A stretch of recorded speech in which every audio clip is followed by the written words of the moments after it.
മലപ്പുറം വളാഞ്ചേരിയിൽ ലഹരിയുടെ സൂചി പങ്കിട്ട 10 പേർക്ക് HIV ബാധ. ആരോഗ്യവകുപ്പിന്റെ അന്വേഷണത്തിലാണ് HIV ബാധ സ്ഥിരീകരിച്ചത്. 3 ഇതര സംസ്ഥാന തൊഴിലാളികൾക്കും 7 മലയാളികൾക്കുമാണ് രോഗം ബാധിച്ചത്. സംഭവം ആശങ്കയുണ്ടാക്കുന്നതാണെന്ന് മന്ത്രി MB രാജേഷ് പറഞ്ഞു.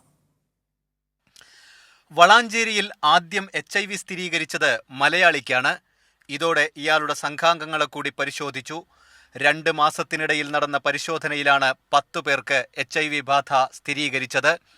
ഒരേ സിറിഞ്ചോ അല്ലെങ്കിൽ ഒരാൾ തന്നെ വീണ്ടും ഉപയോഗിക്കുന്ന സിറിഞ്ചിലൂടെയോ ആണ് രോഗം പകർന്നതെന്നാണ് ആരോഗ്യവകുപ്പിന്റെ കണ്ടെത്തൽ. 10 പേരും പ്രത്യേകം നിരീക്ഷണത്തിലാണ്. സംഭവം ആശങ്കയുണ്ടാക്കുന്നതെന്ന് മന്ത്രി MB രാജേഷ് പറഞ്ഞു. ലഹരി ഒരു മാരക വിപത്താവുന്നതിൻ്റെ മറ്റൊരനുഭവം കൂടിയാണ് ഇപ്പോൾ വന്നിട്ടുള്ളത്.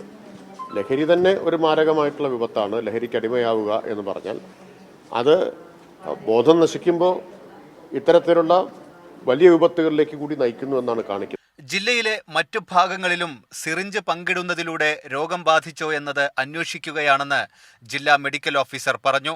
DMOയുടെ നേതൃത്വത്തിൽ പ്രത്യേക യോഗം ചേർന്ന് സാഹചര്യങ്ങൾ വിലയിരുത്തി. കൈരളി ന്യൂസ്, മലപ്പുറം.